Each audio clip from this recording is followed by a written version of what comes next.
ونستعينه ونستغفره ونعوذ بالله من شرور أنفسنا ومن سيئات أعمالنا من يهده الله فلا مضل له ومن يضلل فلا هادي له وأشهد أن لا إله إلا الله وحده لا شريك له وأشهد أن محمدا عبده ورسوله يا أيها الذين آمنوا اتقوا الله حق تقاته ولا تموتن إلا وأنتم مسلمون يا أيها الناس اتقوا ربكم الذي خلقكم من نفس واحدة وخلق منها زوجها وبث منهما رجالا كثيرا ونساء واتقوا الله الذي تساءلون به والأرحام إن الله كان عليكم رقيبا يا أيها الذين آمنوا اتقوا الله وقولوا قولا سديدا يصلح لكم أعمالكم ويغفر لكم ذنوبكم ومن يطع الله ورسوله فقد فاز فوزا عظيما أما بعد فإن أصدق الحديث كتاب الله وخير الهدي هدي محمد صلى الله عليه وسلم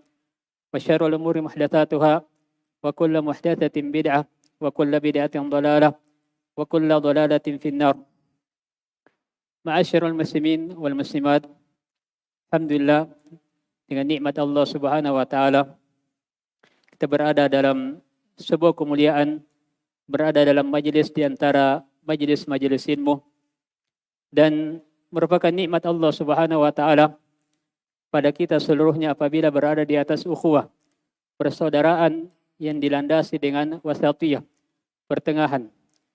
Sebab persaudaraan di atas wasatiyah inilah yang menyatukan kita di atas kebenaran, dan inilah yang menjadikan hati kita bersaudara. Allah Subhanahu wa taala menguatkan hati kita yang tidak bisa dibayar dengan apapun. Sebagaimana Nabi sallallahu alaihi wasallam diberitakan oleh Allah Subhanahu wa taala bahwa Allah mengatakan wa'allafa baina qulubihim, dan Allah yang menguatkan hati-hati mereka antara orang-orang Ansar dengan orang-orang Muhajirin, lalu hati mereka bersatu di atas kebenaran, membela dakwah Nabi sallallahu alaihi wasallam. Itu adalah nikmat Allah Subhanahu wa taala. Lalu Allah katakan, "Law anfaqta ma fil ardi jami'an ma allafta baina qulubihim, walakinna Allah allafa bainahum." Seandainya engkau wahai Nabi Muhammad menginfakkan seluruh yang ada di bumi untuk menyatukan hati mereka, maka tidak akan mungkin engkau bisa menyatukan hati mereka. Tapi Allah Subhanahu wa taala yang menyatukan hati mereka di atas kebenaran, di atas dakwah Nabi sallallahu alaihi wasallam, di atas tauhid kepada Allah Subhanahu wa taala. Dan itu sebuah nikmat yang sangat besar. Karena nikmat persaudaraan di atas ibadah kepada Allah Subhanahu wa taala, di atas tauhid kepada Allah Subhanahu wa taala, ini nikmat kebersamaan yang akan terus-menerus berlanjut sampai ke surga. Karena di antara nikmat yang didapatkan oleh penghuni surga adalah merasakan kenikmatan secara bersama. Mendapatkan nikmat dibangun di atas kebersamaan. Karena Allah Subhanahu wa taala mengatakan tentang penghuni surga, ala sururin mutaqabilin. Mereka penghuni surga berada di atas dipan-dipan saling memandang dengan pandangan kebahagiaan didasari karena persaudaraan. Disebabkan karena dahulunya mereka di dunia berada di atas persaudaraan, di atas kebenaran, di atas al-haq, di atas tauhid kepada Allah Subhanahu wa taala, di atas sunnah Nabi sallallahu alaihi wasallam. Dan ini adalah nikmat yang terbesar. Dan ini yang merupakan inti tema kita pada daurah kita kali ini, yang semoga Allah Subhanahu wa taala senantiasa memberikan keberkahan dan kebaikan. Demikian pula tidak lupa kami ucapkan terima kasih dan bentuk kesyukuran kepada seluruh pihak yang menjadi sebab terwujudnya acara kebaikan ini. Sehingga banyak yang merasakan kebaikan, banyak yang merasakan kebahagiaan. Ada di antara saudara-saudara kita yang berjumpa karena Allah Subhanahu wa taala pada acara-acara yang seperti ini.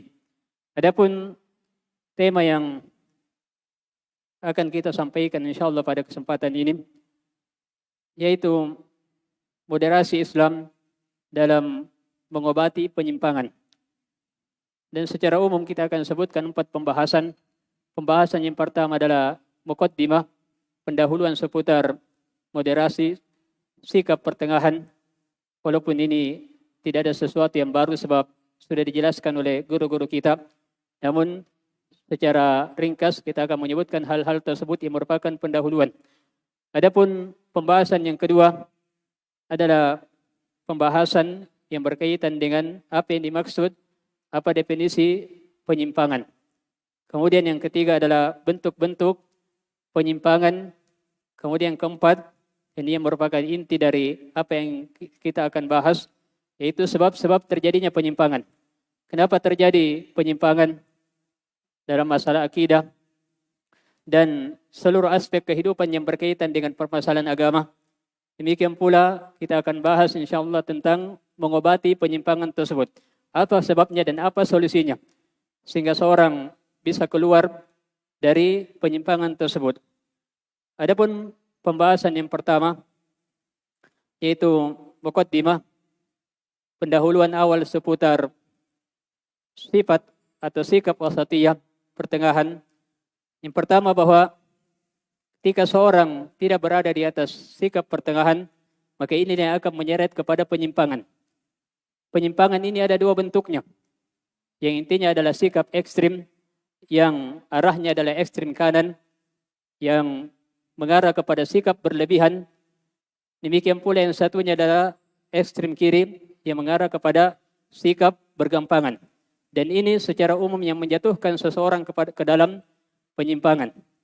Apabila seorang tidak berada di atas jalan wasatiyah, jalan pertengahan, maka ini yang menyebabkan seorang terjatuh dalam penyimpangan. Karenanya kita diperintah oleh Allah Subhanahu wa taala untuk senantiasa berdoa kepada Allah Subhanahu wa taala. Dalam salat kita diwajibkan untuk membaca ihdinas siratal mustaqim. Ya Allah, tunjukilah kami jalan yang lurus. Jalan yang lurus ini merupakan inti dari wasatiyah, sikap pertengahan yang senantiasa berada di atas jalan yang sesuai dengan wahyu, sesuai dengan perintah Allah Subhanahu wa taala yang dicontohkan oleh Nabi kita Nabi sallallahu alaihi wasallam.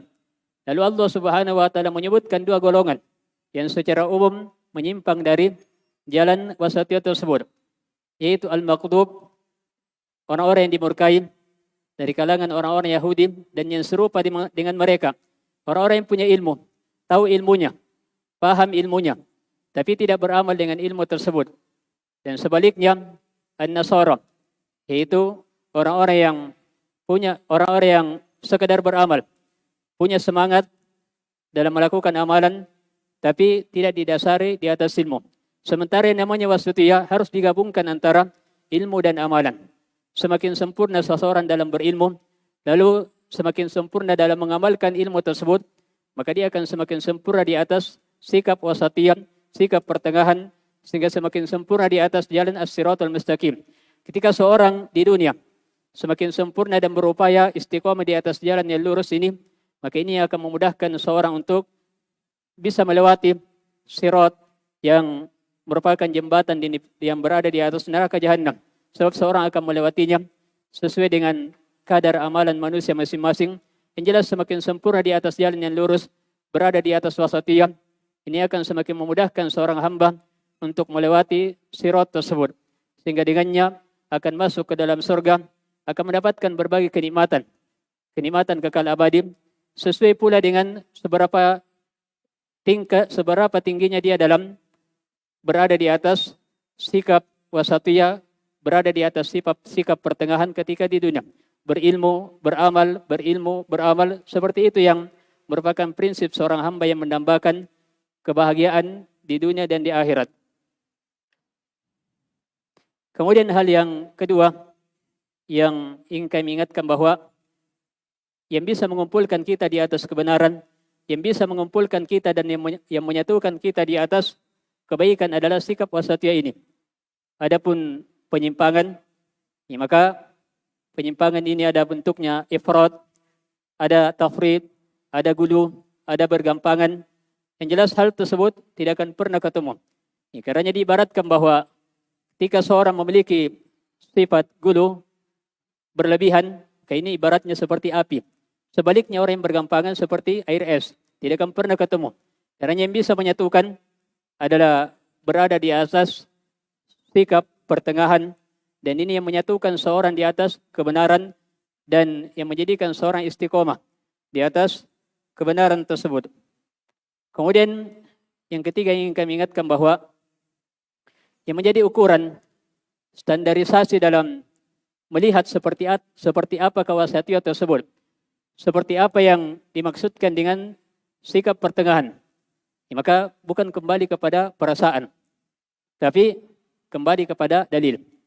Sebab kalau dikembalikan kepada perasaan, maka kita akan menganggap bahwa Abu Thalib di masa Nabi SAW, ketika Nabi SAW berbeda dengan orang-orang kafir Quraisy, orang-orang musyrikin pada saat itu, sementara yang terlihat secara lahiriah, secara zahir, yang berada pada pertengahan adalah Abu Thalib.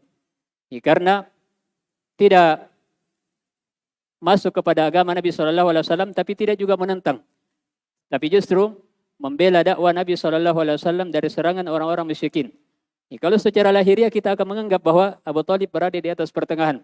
Tapi kalau secara dalil, secara wahyu, maka tidak seperti itu. Karena yang ingin kami ingatkan bahwa sikap wasatiyah ini ukurannya, standarnya kembali kepada dalil sesuai dengan Al-Quran, sesuai dengan hadits Nabi SAW, berdasarkan pemahaman para salafus saleh.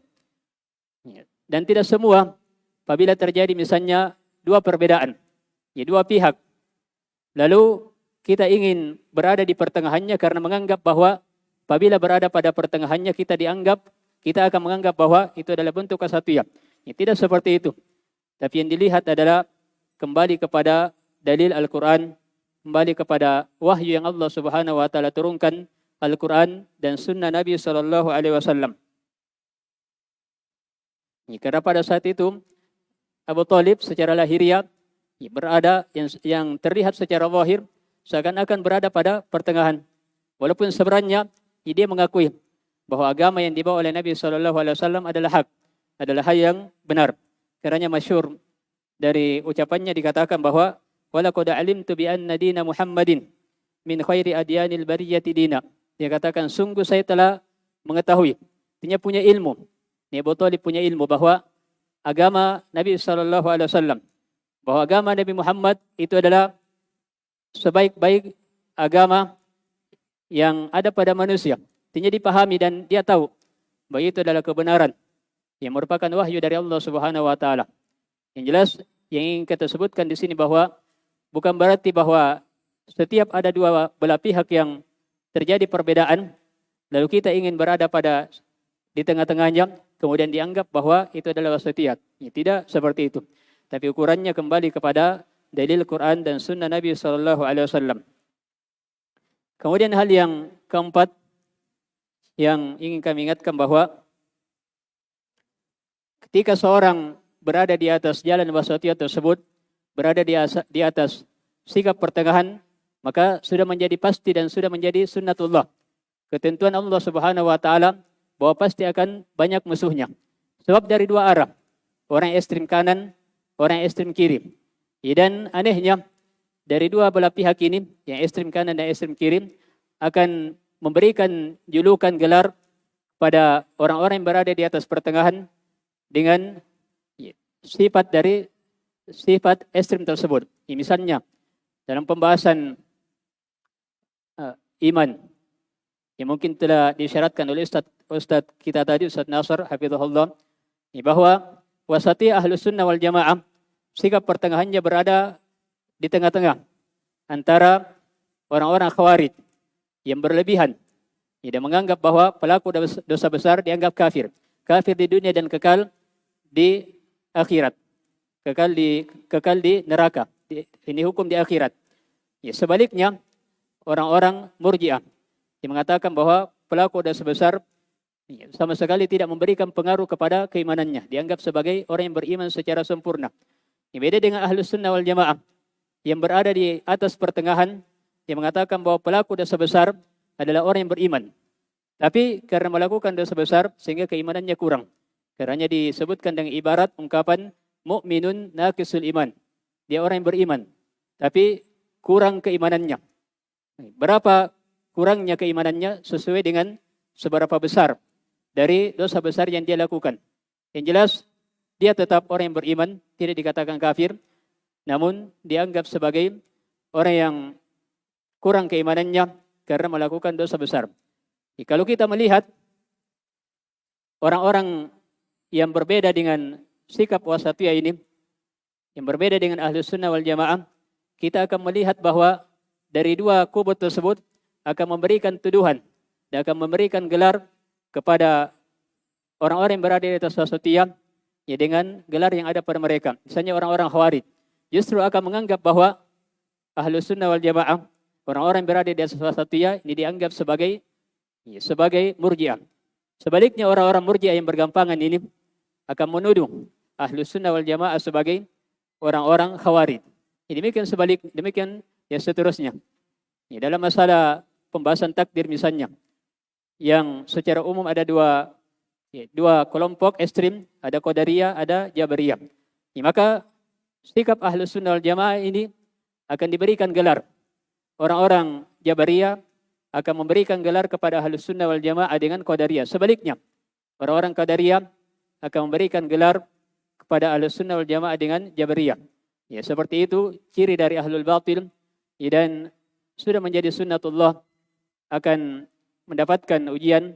Orang-orang yang berada di atas wasatiyah akan memberikan gelar-gelar yang buruk, ya, dan karenanya yang dituntut bagi orang yang berada di atas wasatiyah tersebut adalah bersabar. Sebab telah dicontohkan Nabi kita, Nabi SAW, manusia yang termulia. Sebelum Nabi SAW diutus sebagai Nabi dan Rasul Allah Subhanahu Wa Taala, digelari dengan Al-Amin, yang sangat jujur, terpercaya.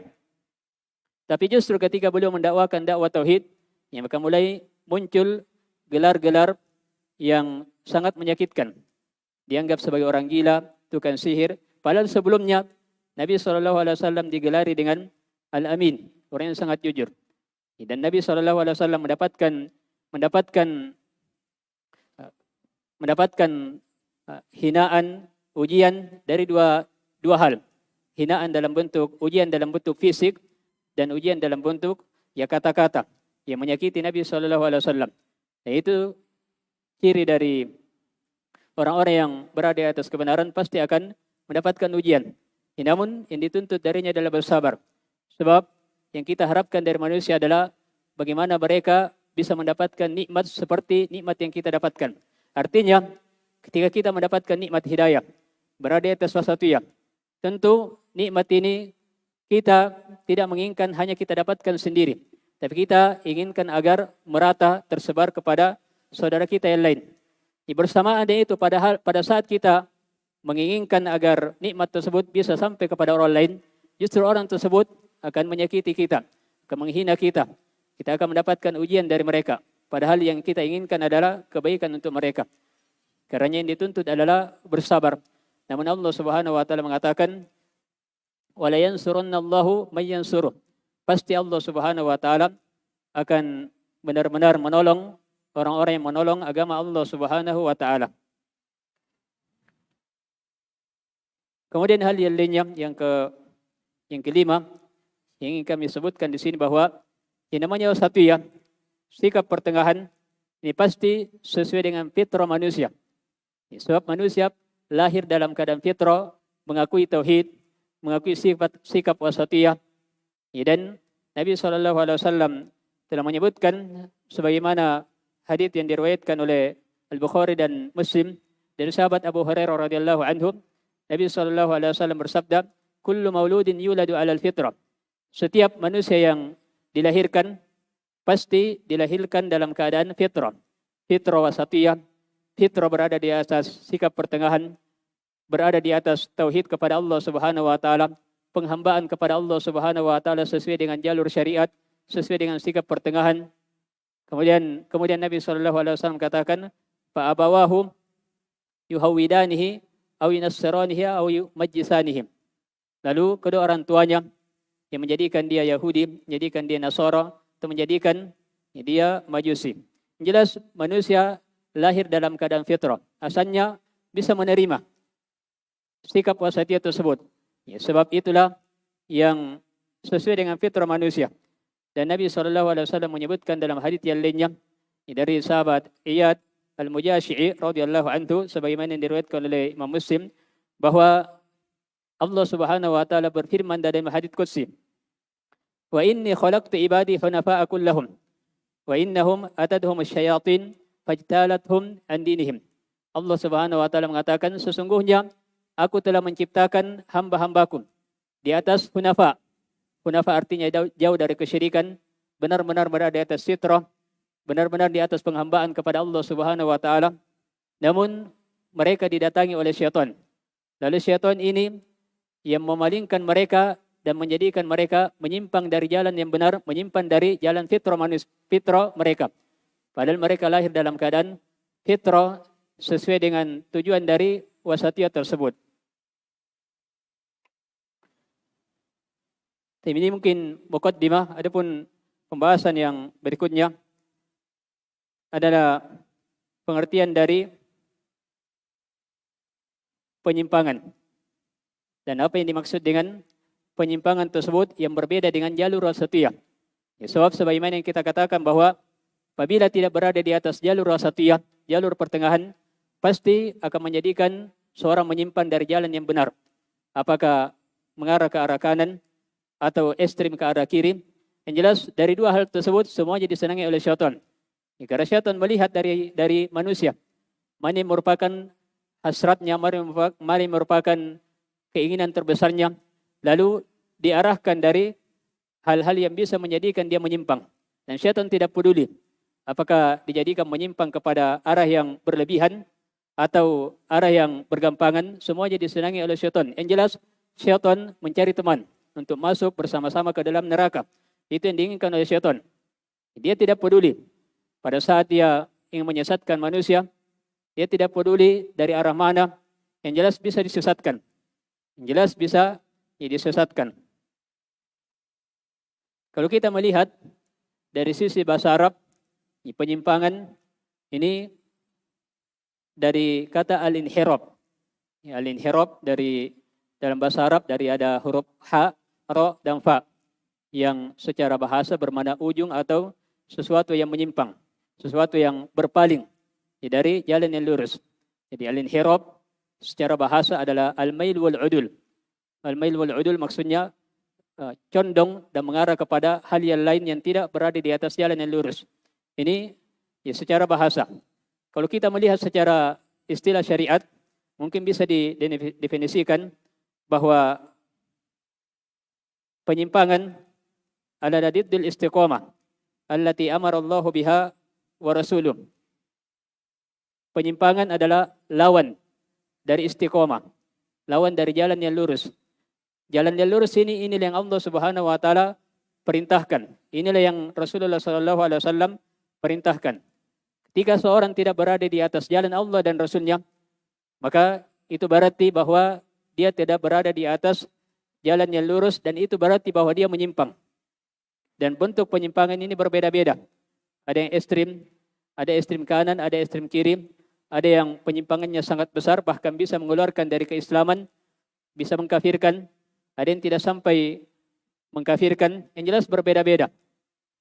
Dan seperti yang kita sebutkan bahwa syaitan melihat dari keadaan manusia tersebut, sejauh mana bisa dijadikan menyimpang, sejauh mana bisa disesatkan.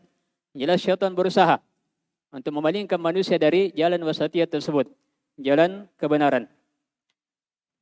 Sementara istiqomah berada di atas jalan yang lurus, inilah yang merupakan perintah Allah Subhanahu wa taala dan Rasulullah sallallahu alaihi wasallam. Bahkan Allah Subhanahu wa taala memerintahkan kepada nabinya sallallahu alaihi wasallam. Allah katakan fastaqim kama umirta wa man taba ma'aka wa la tatagum. Allah katakan fastaqim, istiqomahlah engkau wahai Muhammad sebagaimana engkau diperintah.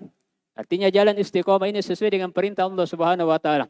Bukan kembali kepada perasaan, bukan kembali kepada hal yang tapi memang sesuai dengan aturan yang telah ditetapkan oleh Allah Subhanahu wa taala, sesuai dengan syariat Allah Subhanahu wa taala.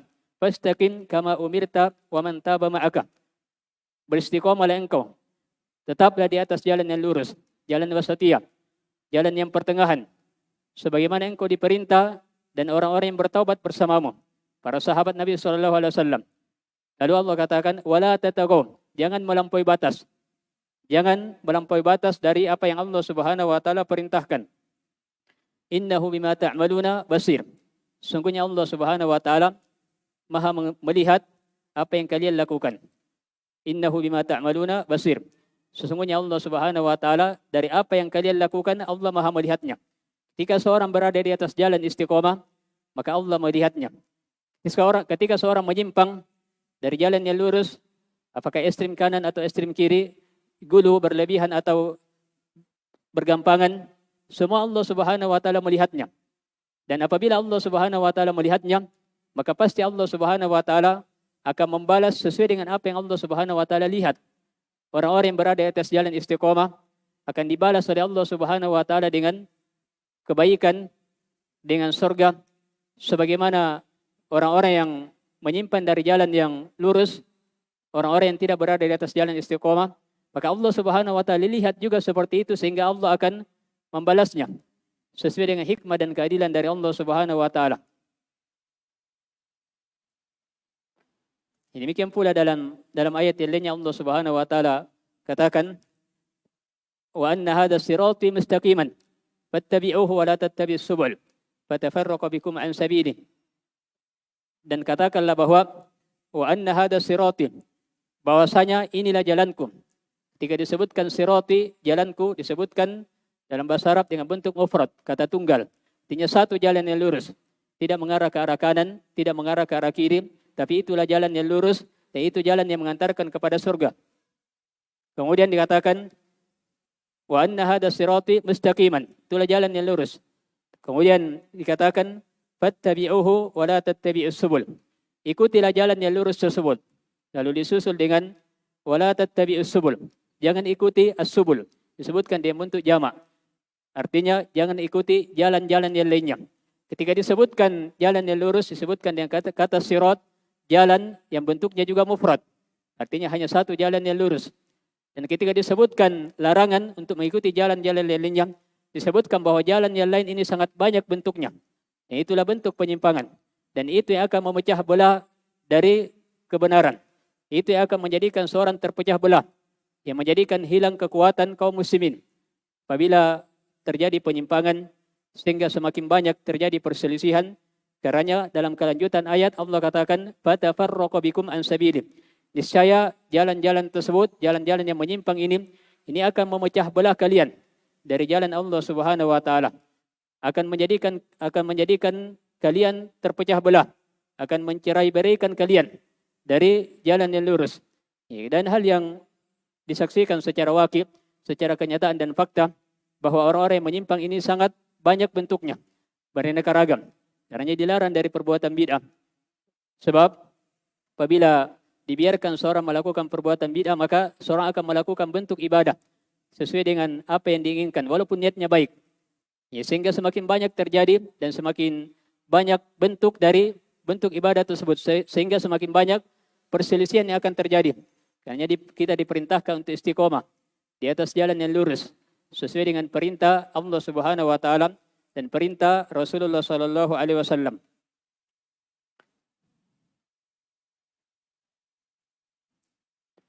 Ini pembahasan yang kedua. Kemudian pembahasan yang ketiga yang kita ingin sebutkan adalah bentuk-bentuk al-inhiraf, bentuk-bentuk al-inhiraf, bentuk-bentuk dari keluar dari jalan yang lurus, bentuk-bentuk penyimpangan. Dari dua bentuknya, ekstrem kanan dan ekstrem kiri. Kalau kita melihat di antara bentuk-bentuk tersebut, yang pertama adalah al-ghulu, memiliki sifat ekstrem berlebihan. Dengan segala bentuknya, baik dalam perkara akidah, muamalah ataupun yang lainnya. Yang jelas ada bentuk sikap ghulu, berlebihan.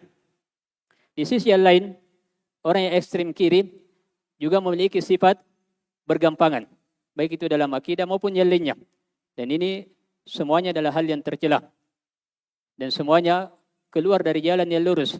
Dan Nabi SAW secara khusus tentang sikap ghulu, sikap berlebihan, Nabi SAW telah sebutkan, sebagaimana dari sahabat Abdullah bin Abbas radhiyallahu anhuma, diriwayatkan oleh An-Nasa'i dan yang lainnya, Nabi SAW katakan, iyyakum wal ghulu fid din.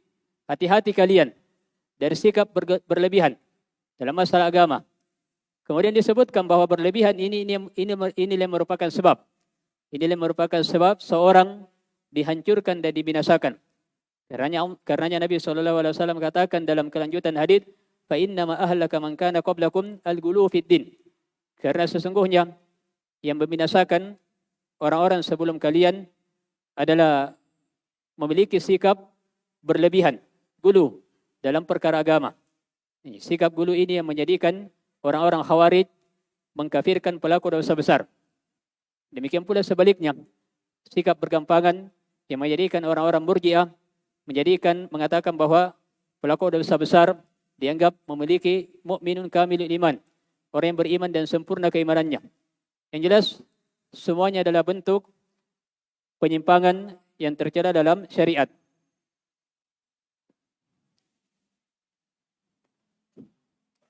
Dan secara khusus juga bentuk bergampangan ini adalah hal yang tercela yang menjadikan seorang terjatuh dalam kefasikan, bergampangan dalam dosa, bergampangan dalam pelanggaran, sehingga seorang terjatuh dalam kefasikan sementara dia tidak menyadari.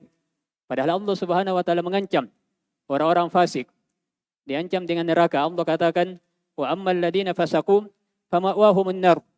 Adapun orang-orang fasik dengan makna yang umum, maka tempat kembali mereka adalah neraka. Maka dari dua hal ini, yaitu berlebihan dan bergampangan, ini merupakan bentuk dari penyimpangan yang tidak sejalan dan bertolak belakang dengan nilai-nilai wasatiyah tersebut. Yang merupakan nilai yang sangat dijaga dan selaras sesuai dengan keindahan agama Islam tersebut. Padahal kalau kita melihat dari pembahasan gulu, secara umum kita melihat bahwa agama Islam adalah agama yang diberikan kemudahan oleh Allah Subhanahu wa taala. Tidak ada hal yang memberatkan di dalamnya. Karena Allah Subhanahu wa taala katakan, "Wa ma ja'ala 'alaikum fid dini min haraj." Allah tidak menjadikan atas kalian dalam agama ini ada hal yang memberatkan. Apabila terasa berat, pasti Allah Subhanahu wa taala akan memberikan keringanan. Dengan banyak bentuk rukhsah keringanan yang mungkin kita akan sebutkan insyaallah bentuk-bentuk rukhsah, bentuk-bentuk keringanan yang ada dalam syariat Islam yang menjadikan kita semakin memahami bagaimana indahnya Islam tersebut yang sangat bertolak belakang dengan orang-orang yang memiliki sifat gulu tersebut. Dan Allah katakan, yuridullahu bikumul yusra wa la yuridu bikumul usra. Allah menginginkan untuk kalian kemudahan. Allah tidak menginginkan hal yang sulit. Kemudian bentuk yang lainnya dari bentuk-bentuk inhiraf, penyimpangan adalah benci kepada penguasa kaum muslimin, benci kepada penguasa yang muslim. Dan ini termasuk dari bentuk penyimpangan yang menjadikan seorang tidak berada di atas jalan yang lurus. Padahal Nabi SAW telah menyebutkan dalam sebuah hadis, man akrama sultanallahi fid dunya akramahullahu yaumal qiyamah. Siapa yang memuliakan orang-orang yang dijadikan oleh Allah sebagai sultan, penguasa di muka bumi. Orang-orang yang memuliakannya, Allah pun akan memberikan kemuliaan pada hari kiamat sebagai balasan sesuai dengan hasil dari perbuatannya. Dia memuliakan penguasa yang merupakan perintah Allah, Allah pun akan memuliakannya pada hari kiamat. Sebaliknya, waman ahana sultanallahi fid dunya ahanahullahu yaumal qiyamah. Siapa yang merendahkan orang-orang yang mencela, orang-orang yang menghina penguasa yang Allah Subhanahu wa taala jadikan di bumi, maka balasannya sesuai dengan hasil perbuatannya. Allah pun akan menghinakannya di hari kiamat. Dan siapa yang bisa menjadikan seorang mulia kalau Allah menghinakannya? Karena Allah telah mengatakan, "Wa may yuhinillahu fama lahu min mukrim." Siapa yang Allah hinakan, tidak ada yang bisa memuliakannya, tidak ada yang bisa mengangkat derajatnya. Maka ini sebuah nasihat bagi orang-orang yang gemar mencela penguasa, senantiasa memahami keindahan dari hadits ini, sehingga memahami bahwa orang yang gemar mencela penguasa ini termasuk bentuk dari penyimpangan yang tidak sejalan dengan nilai-nilai wasatiyah. Namun harus kita juga pahami di sini bahwa bukan artinya bahwa Ahlus Sunnah ketika memperingatkan bahwa tidak boleh mencela penguasa, bukan berarti bahwa Ahlus Sunnah mengakui kesalahan yang dilakukan oleh penguasa, oleh pemerintah. Tapi tetap dianggap bahwa itu adalah sebuah kesalahan apabila misalnya tidak berjalan sesuai dengan syariat. Ya, walaupun kebijakan yang dilakukan oleh penguasa ini ada bentuknya. Ada hal-hal yang merupakan kebijakan yang umumnya manusia memberikan kebijakan di dalamnya dalam perkara dunia. Ini tentunya hal-hal yang hanya dipahami oleh orang yang khusus. Ada kebijakan yang memang secara zahir terlihat bahwa kebijakan tersebut bertentangan dengan nilai syariat. Maka yang seperti ini yang harus kita pahami bahwa itu adalah hal yang keliru, tidak boleh dibenarkan. Tapi bukan berarti bahwa memberikan peluang bagi kita untuk mencela penguasa tersebut. Karena namanya nasihat ada adab-adabnya. Ya, tidak mungkin misalnya secara logika antara anak kecil yang melakukan sebuah kesalahan dengan orang tua yang melakukan kesalahan. Ya, tidak mungkin terhadap orang tua kita marah-marah misalnya. Ini hal yang bertolak belakang dengan nilai adab, akhlak. Ya, tidak mungkin orang tua kita perlakukan seperti anak kecil. Ya, langsung dipukul atau langsung dimarahi begitu saja. Ini tidak sejalan dengan nilai-nilai fitrah, tidak sejalan dengan akal yang sehat. Ya, walaupun misalnya orang tua ini mengatakan bahwa ya tidak apa-apa, walaupun saya salah, ya silahkan tegur saya dengan cara yang keras, silahkan ya, hukum saya atau yang lainnya. Ya, tapi pasti secara fitrah, secara adab, kita tidak berani melakukannya. Demikian pula misalnya penguasa misalnya mengatakan bahwa tidak apa-apa memberikan aspirasi, melakukan demonstrasi, walaupun diizinkan. Tapi secara fitrah, ini belum kita berbicara secara dalil. Itu sudah bertentangan dengan nilai-nilai keindahan yang ditetapkan dalam ya, syariat Islam ini. Ya, karenanya orang-orang yang mencela penguasa ini tidak sejalan dengan nilai-nilai syariat. Ya, namun seperti yang kita katakan bahwa bukan berarti bahwa kesalahan yang dilakukan oleh penguasa kita benarkan. Tapi tetap kita anggap bahwa itu adalah sebuah kesalahan, sebuah kekeliruan, namun ada adabnya dalam yang menasihati. Ya, kemudian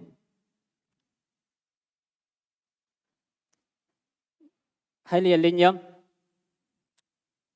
yang ketiga dari bentuk penyimpangan adalah mengkafirkan kaum muslimin.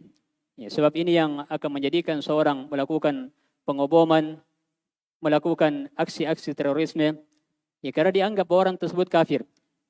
Dan kalau sudah masuk pemahaman ini, ideologi yang seperti ini, ya maka kalau begitu karena kafir halal darahnya, boleh dibunuh, ya dan seterusnya, boleh diambil hartanya.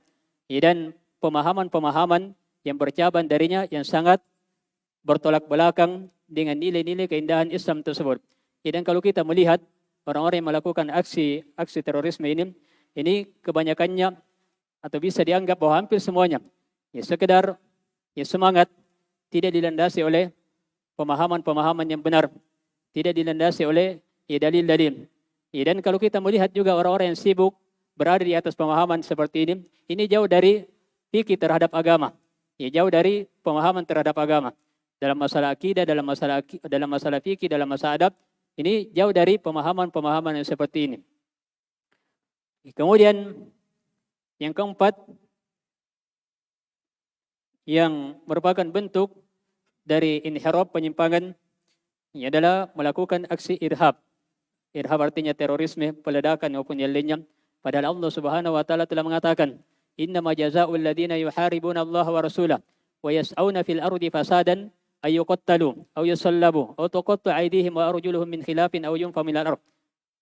Yang secara ringkas bahwa orang-orang yang menentang Allah dan Rasulnya, lalu disebutkan orang-orang yang berusaha untuk melakukan kerusakan di muka bumi. Orang-orang yang melakukan pengeboman, ini kerusakannya sangat besar. Selain kerusakan fisik, ia juga menyakiti kaum muslimin yang lainnya. Sebab manusia yang lainnya akan tertuduh, kaum muslimin yang lainnya akan tertuduh dan akan dianggap bahwa seperti itulah kaum muslimin, seperti itulah orang Islam. Ya, dan padahal yang melakukannya adalah oknum yang mengatasnamakan bahwa itu adalah Islam, sementara mereka jauh dari nilai-nilai Islam yang sebenarnya. Kemudian yang kelima, yang terakhir yang ingin kami sebutkan di sini, sebagai bentuk penyimpangan adalah kebalikan dari sikap gulu, yaitu pemahaman sekularisme. Sebagaimana gulu yang menjadikan seorang berlebihan, sebaliknya Ada orang-orang yang ingin memisahkan kehidupan ini dengan masalah agama. Sehingga dianggap bahwa dalam bernegara misalnya tidak butuh agama. Ini juga bentuk dari penyimpangan yang merupakan ekstrim kiri. Dan ini muncul karena tidak memahami keindahan syariat tersebut. Dikata dia mempelajari as-siyasah syariah, hal-hal yang kaitannya dengan politik Islami, hal-hal yang kaitannya dengan maqasid syariat, tujuan disyariatkannya syariat-syariat yang ada dalam agama kita, akan melihat bahwa Islam ini adalah sesuatu yang sangat indah, sesuai dengan apa yang Allah Subhanahu wa taala katakan terhadap Nabi-Nya sallallahu alaihi wasallam, "Wa ma arsalnaka illa rahmatan lil alamin." Dan kami tidaklah mengutus engkau kecuali rahmat, kasih sayang. Bukan hanya kepada kaum muslimin, namun secara illa rahmatan lil alamin. Kecuali rahmat, kasih sayang terhadap seluruh alam semesta. Kemudian pembahasan yang keempat sekaligus yang terakhir secara ringkas, sebab-sebab terjadinya penyimpangan dan bagaimana mengobatinya. Yang paling pertama dan paling inti adalah kejahilan, tidak paham dalam masalah agama. Ini menjadikan seorang terjatuh dalam penyimpangan. Orang-orang yang ekstrim ini karena tidak paham dalam masalah agama, sehingga sekedar bermodal semangat, sehingga banyak orang-orang yang ingin melakukan pengoboman dianggap bahwa itu adalah mati syahid. Padahal sangat bertentangan dengan nilai-nilai dari syariat Islam yang mulia dan sangat bertentangan dengan arti dari mati syahid tersebut. Ini karena tidak paham dalam masalah agama. Dan tentunya solusinya adalah bagaimana agar dia bisa memahami dan bisa mempelajari agama tersebut sesuai dengan pemahaman yang benar, sehingga jauh dari pemahaman-pemahaman radikal, pemahaman-pemahaman yang menjadikan seorang terjatuh dalam sikap ekstrim. Dan banyak dalil-dalil yang menjelaskan tentang pentingnya seorang menuntut ilmu agama. Dan bahkan Allah Subhanahu wa taala membedakan anjing yang punya kecerdasan, anjing yang punya ilmu dengan anjing yang tidak punya ilmu. Dalam masalah boleh dimakan buruannya atau tidak. Kalau anjing yang terlatih artinya punya ilmu, yang disebut dengan al-qalbul mu'allam, anjing yang terlatih, maka dalam syariat dibolehkan makan dari hasil buruannya, tentunya dengan ketentuan-ketentuan dalam syariat pada saat dilepaskan membaca bismillah, dan yang lainnya yang disebutkan dalam syariat. Yang jelas ingin kita isyaratkan di sini bahwa hewan yang bisa dianggap sebagai hewan yang rendah ini Allah Subhanahu wa taala membedakan dengan yang lainnya disebabkan karena ilmu, apalagi manusia yang diberikan oleh Allah Subhanahu wa taala sebuah kemuliaan, diberikan oleh Allah Subhanahu wa taala akal yang dengannya bisa berpikir. Kemudian yang kedua yang merupakan sebab terjadinya penyimpangan adalah tidak memahami tujuan dari syariat. Tidak memahami tujuan dari syariat. Padahal kalau seorang memahami tujuan dari syariat tersebut, bahkan akan terlihat bahwa syariat ini adalah sesuatu yang sangat mulia. Karena solusinya sebagai obatnya dalam mengobati penyimpangan ini, mengobati sebab ini adalah bagaimana dia bisa memahami keindahan syariat tersebut. Kalau misalnya dia melihat dan merenungi pembahasan dalam syariat-syariat dalam agama kita. Salat yang merupakan ibadah kepada Allah Subhanahu wa taala disyariatkan bagi laki-laki supaya terwujud persatuan dan kesatuan, terwujud kebersamaan di atas kebaikan. Syariat zakat supaya orang-orang yang tadinya orang miskin yang tadinya mungkin ada rasa hasad, rasa iri, namun diberikan sebagian hartanya oleh orang kaya memberikan sebagian hartanya kepada orang miskin tersebut, akhirnya akan tercipta persaudaraan. Dan syariat-syariat yang lainnya. Ini secara umum akan terlihat gambaran bahwa orang-orang yang memahami syariat ini akan benar-benar berada di atas jalan wasatiyah, jalan yang lurus, jalan yang pertengahan. Sebab benar-benar memahami bahwa Islam adalah agama yang mengatur segala aspek kehidupan. Sehingga orang-orang yang berada di atas jalan yang lurus ini benar-benar berada di atas kebahagiaan. Kebahagiaan di dunia dan kebahagiaan di akhirat. Kalau tidak memahami maksud dan tujuan dari syariat, Ini akan menjadikan seorang menyimpang, apakah berlebihan atau tasahul, ya bergampangan. Ya, sementara kalau kita melihat dari syariat-syariat Islam yang sangat mulia, ini akan terlihat dengan sangat jelas bahwa semuanya dipenuhi dengan keindahan. Tidak menjadikan seorang yang berislam berat dengan agama tersebut, tapi sesuai dengan apa yang Allah Subhanahu wa taala perintahkan, namun kita tetap diperintahkan untuk melakukan sebuah perintah. Artinya, kita misalnya diperintahkan untuk sholat, tapi sholat tersebut sesuai dengan kemampuan kita. Kalau kita tidak bisa berdiri, maka tidak boleh meninggalkan sholat, tapi tetap dilaksanakan sesuai dengan kemampuan kita, yaitu sholat dalam keadaan duduk. Tidak bisa duduk, maka dalam keadaan berbaring. Tidak bisa berbaring dalam keadaan mustalqan, yang disebutkan oleh para ahli fikih, yaitu berbaring ke atas. Sebelumnya fa'ala jambin, yaitu berbaring, maksudnya menjadikan tubuhnya berbaring, bagian kepalanya di arah utara dan kakinya di arah kiri, namanya berbaring. Kalau tidak bisa seperti itu, maka mustalqan dalam arti kepalanya berada di sebelah timur. Kalau kita misalnya di Indonesia, kakinya berada di arah barat, arah kiblat, dan dia menghadap ke atas. Yang jelas disesuaikan dengan apa yang memudahkan baginya, apa yang mampu baginya. Namun kita tidak meninggalkan apa yang Allah Subhanahu wa taala perintahkan. Dan itu sikap pertengahan. Dan kalau kita melihat yang lebih jauh dari syariat-syariat yang mulia, ada yang disebut dengan takhfifat, keringanan-keringanan dalam syariat. Ada yang disebut dengan takhfifat, keringanan-keringanan dalam syariat. Ada yang disebut dengan takhfifu isqatin, keringanan yang menjadikan hal tersebut digugurkan kewajibannya. Haji wajib, tapi digugurkan apabila tidak mampu. Jihad wajib, tapi digugurkan apabila tidak mampu. Ada takhfif, ada bentuk keringanan yang disebut dengan takhfifu ibdal, keringanan dalam bentuk mengganti yang lainnya. Misalnya tidak bisa mandi pada saat mandi junub karena sakit ataupun tidak bisa terkena air, juga tidak bisa berwudu, maka diberikan gantinya. Apa gantinya? Tayammum. Ini semuanya bentuk keringanan-keringanan dalam syariat yang disebutkan oleh para ulama bahwa semuanya berjumlah 7. Yang jelas secara ringkas bahwa ini menjadikan kita semakin paham bahwa ternyata syariat Islam ini sesuatu yang sangat mulia, sesuatu yang sangat dipenuhi dengan sikap pertengahan. Tetap kita diperintahkan oleh Allah Subhanahu wa taala untuk melakukan perintah tersebut, namun kita diperintahkan sesuai dengan apa yang kita mampu, namun tentunya kita diperintahkan untuk berkorban. Karena disebutkan dengan ahkamut taklifiyah. Taklif artinya kita dibebani. Kita perlu berkorban. Namun Allah tidak membebani sesuai dengan hasil, sesuai dengan batas kemampuan kita. Kalau sudah melewati dari batas kemampuan kita.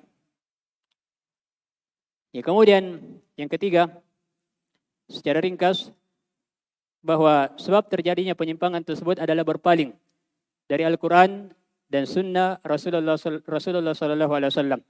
Dan tentunya mengobatinya, solusinya adalah bagaimana supaya bisa berpegang teguh dan istiqomah di atas jalan Quran dan Sunnah Rasulullah SAW. Sebab ini yang menjadikan seorang berpetunjuk dia jalan yang lurus. Karena Allah Subhanahu wa taala katakan, "Wa may ya'tasim billahi faqad hudiya ila siratim mustaqim." Siapa yang beritisam, berpegang teguh dengan apa yang Allah Subhanahu wa taala syariatkan, maka sungguh dia telah diberi petunjuk berada di atas jalan yang lurus, jalan yang sesuai dengan nilai-nilai wasatiyah, jalan yang sesuai dengan nilai-nilai pertengahan. Dan ini menjadikan seorang bersatu di atas kebenaran. Karena Allah katakan, wa'atasimu bihablillahi jami'a. Berpegang teguhlah kalian di atas agama Allah Subhanahu wa taala seluruhnya. Kemudian dikatakan, wala tafarraqu. Jangan kalian bercerai-berai. Menunjukkan bahwa apabila tidak berpegang di atas agama Allah Subhanahu wa taala pasti akan bercerai-berai. Dan itu yang melemahkan kekuatan kaum muslimin. Karena apabila komitmen istiqomah di atas jalan yang lurus, maka ini yang menjadikan seorang berada di atas nilai-nilai wasatiyah tersebut. Kemudian yang keempat adalah berpaling dari para ulama. Ya, sebab para ulama ini adalah ibarat lentera. Dia adalah pelita yang menerangi umat ini. Apabila terjadi masalah, kita tanyakan kepada orang-orang yang berilmu. Ya, karenanya solusinya adalah kembali bertanya kepada orang-orang yang berilmu. Orang-orang yang punya pemahaman agama yang benar sesuai dengan nilai-nilai wasatiyah tersebut. Dan Allah Ta'ala telah mengatakan, "Fas'alu ahla dzikri in kuntum la ta'lamun." Bertanyalah kepada ahlu dzikir, orang-orang yang punya ilmu, orang-orang yang berilmu, para ulama, jika kalian tidak mengetahuinya. Ya, juga kalau kita melihat orang-orang yang menyimpang, terkhusus orang-orang yang melakukan aksi radikalisme ini pasti tidak ada, dipastikan bahwa tidak ada ulama yang mumpuni dalam masalah-masalah syariat yang ada di belakangnya. Yang ada hanya orang-orang yang sekedar memiliki semangat dan tidak berada di atas jalan yang lurus. Kemudian yang kelima, yang terakhir adalah mengikuti hawa nafsu. Sebab kadang punya ilmu, tapi karena mengikuti hawa nafsunya akhirnya terjatuh dalam penyimpangan. Karena solusinya adalah bagaimana membersihkan hati tersebut agar hati ini bisa berputar di atas dalil. Karena di antara kekhususan Ahlus Sunnah adalah yaduru ma'ad dalil haitsu dara. Ahlus Sunnah adalah berputar di atas dalil. Dimanapun dalil tersebut berada, dia senantiasa berada di atas dalil. Tidak mengarah ke arah ekstrem kanan, tidak mengarah ke arah ekstrem kiri, tapi dia berada di atas dalil karena dalil ini berada di atas jalan yang lurus. Kita diperintahkan adalah dalil. Bukan mengagungkan orang-orang yang tertentu. Yang kita perintahkan adalah memuliakan orang-orang yang berilmu. Tapi tidak ada yang namanya takdis, melebihkan secara berlebihan. Tapi kita hanya menghormati, mendudukkan sesuai dengan kedudukannya karena dia adalah orang yang berilmu. Kita diperintahkan untuk menghormatinya. Tapi disesuaikan dan diberlakukan sesuai dengan apa yang Allah Subhanahu wa taala perintahkan. Semoga apa yang kita dengarkan ini menjadi tambahan ilmu yang menjadikan kita semakin paham indahnya Islam tersebut, yang dengannya kita memahami bahwa nilai-nilai wasatiyah ini yang akan menjadikan kita terbebas dari penyimpangan. Ini akan menjadikan kita berada di atas jalan yang lurus. Ini akan menjadikan kita istiqomah di atas jalan yang lurus. Dan apabila berada di atas jalan yang lurus di dunia, maka Allah Subhanahu wa taala memberikan kemuliaan di akhirat, masuk ke dalam surga. Orang-orang yang berada di atas jalan yang lurus tersebut berada di dalam surga dalam keadaan bersaudara, mendapatkan kenikmatan yang Allah Subhanahu wa taala janjikan. Semoga Allah Subhanahu wa taala senantiasa memberikan anugerah nikmat hidayah dan istiqomah di atas jalan yang lurus kepada kita. Dan semoga para panitia diberikan keikhlasan dalam menjalankan tugas yang mulia ini. Dan semoga Allah Subhanahu wa taala memberikan pahala yang berlipat ganda. Innahu waliyyu dzalika wal qadiru alaihi. Wallahu a'lam. Dan apa yang kami sampaikan semuanya adalah keutamaan dari Allah Subhanahu wa taala. Kalau itu adalah hal yang merupakan kebenaran, kalau hadis yang merupakan kekeliruan, maka itu datangnya dari syaitan dan dari diri kami. Semoga Allah Subhanahu wa taala memaafkan kesalahan